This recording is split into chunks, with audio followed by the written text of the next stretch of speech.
Now, Sir Christopher Bland, what should we talk about first of all?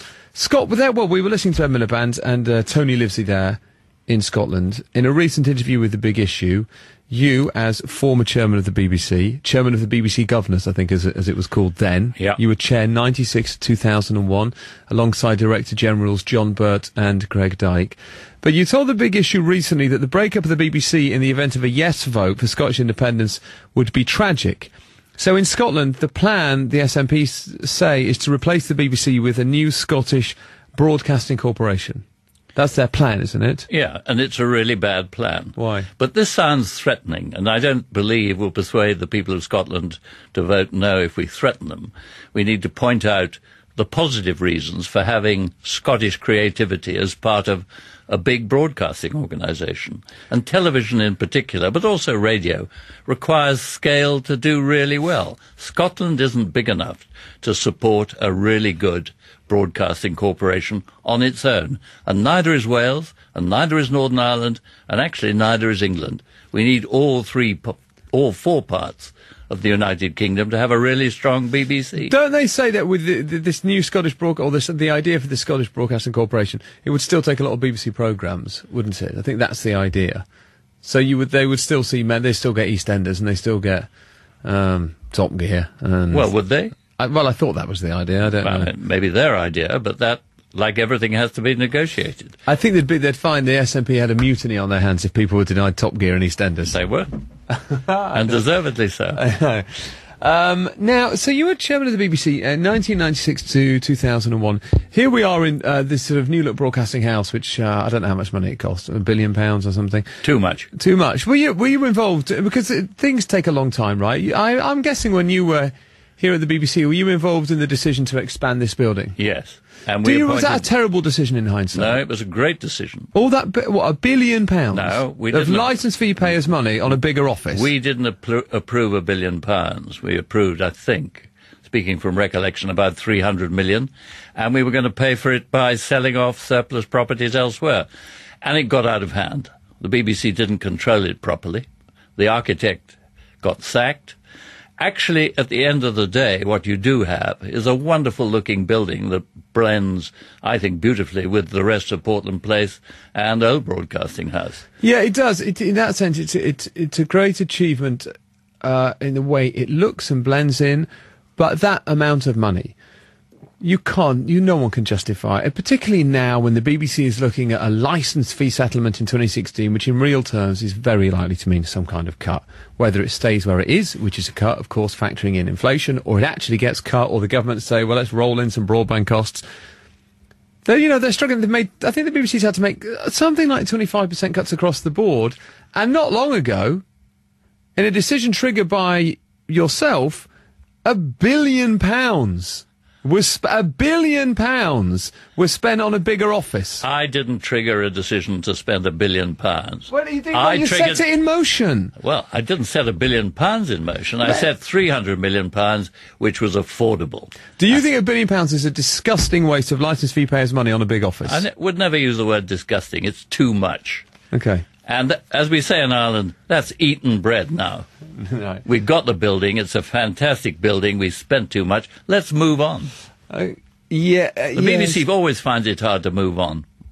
Yeah, I know. And look, the BBC is very self-critical, isn't it? And it worries a lot, and probably more than ever at the moment. Absolutely. But they said that, but I mean, I've heard that privately the people running the BBC at the moment think the whole buildings thing, the policy was just a disaster. What about Salford? Was that your decision as chairman? Were you involved in that business? Yeah. Was that a mistake? No.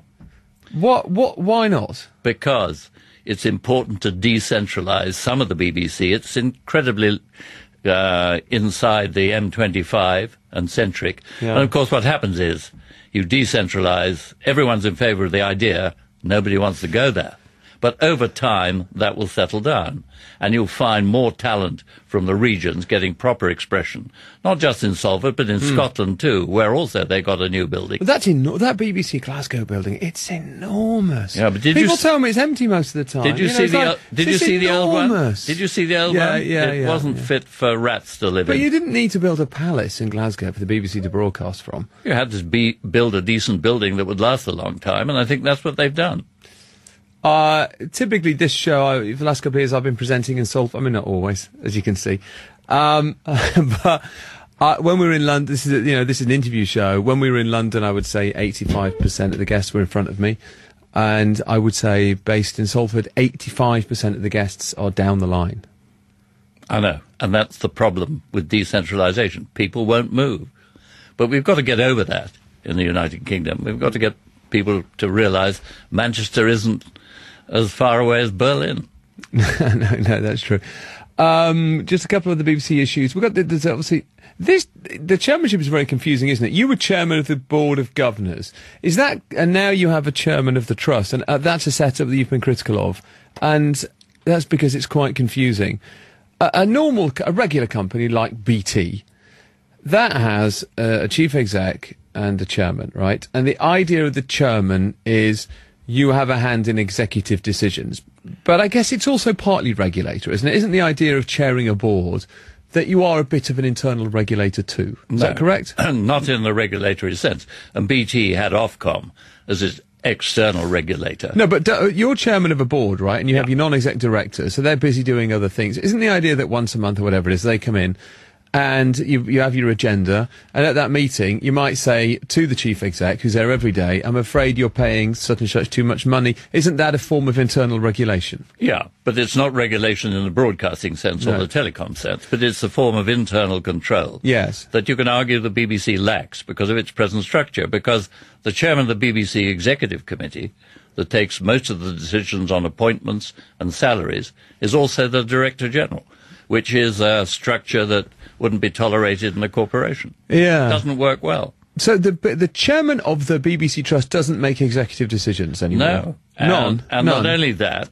lives in a separate building, separate staff, separate payroll, and Parliament set it up and then has started to blame the BBC Trust for things that quite specifically were excluded from its remit. Right, okay. So it's just it's a silly setup that you don't support. It's a setup that's really hard to make work well. Does it give the Director General more power then, if he doesn't have an executive chairman, or a chairman with executive powers? Does that give the DG more leeway? Yeah, it does. More than he needs or should really want. And just finally, on the BBC, you've got this licence fee settlement 2016. You know, its enemies are circling, aren't they, at the moment? Don't you think? I think the BBC's enemies feel emboldened. And, you know, the knives are being sharpened and the fangs are out. It feels like it's vulnerable right now. What's your greatest fear when you think about, there's many different outcomes post 2016 and licence fee settlements and my greatest fear would be that the House of Commons, where the power lies, doesn't realise what a precious and valuable international asset it's got in the BBC. It remains, with all its faults, and there are many, the best broadcasting organisation in the world. It makes brilliant radio programmes and television programmes, got the best online site in Europe. It's a brand universally recognised, and Parliament ought to face up to that fact and cherish it, and not do anything that would weaken the BBC. What's your prediction for what will happen? It's hard to tell. Depends who's in government at the time and whether they are sensible or not. And what ought to happen is a licence fee settlement at least in line with inflation. Because they loaded lots of extraneous costs last time. Yes, they did. That have don't belong to the BBC. The World Service shouldn't be paid for by the licence fee payer. Yeah. That's a service that they don't listen to. The BBC monitoring service, again, why should the licence fee pay for that? Yeah. It's a nonsense. Okay. Yeah, fine. Thank you. I mean, it's not going to get a rise in line with inflation. It's just not going to. I know, I can see why you think it should. It's just not going to happen, is it? I'm not sure. Okay. Actually, I should ask you, obviously the Jimmy Savile case has changed everything about the way the BBC's perceived. Did you not hear any rumours about any of that when you were chairman of the BBC? No. Nothing? No. Because it seems, I mean, that obviously predates your job as well at the BBC, but it seemed so common and endemic, and it seemed that people did know and turned a blind eye. Well, a lot of people have come out of the woodwork saying, of course we knew, but if they knew at the time, why did they keep quiet? I think there was a different culture then, and not an attractive one in respect of that kind of behaviour. Yeah, I'm sure you're right. So that's the BBC dealt with. We shall take the news and then we're done. All issues done.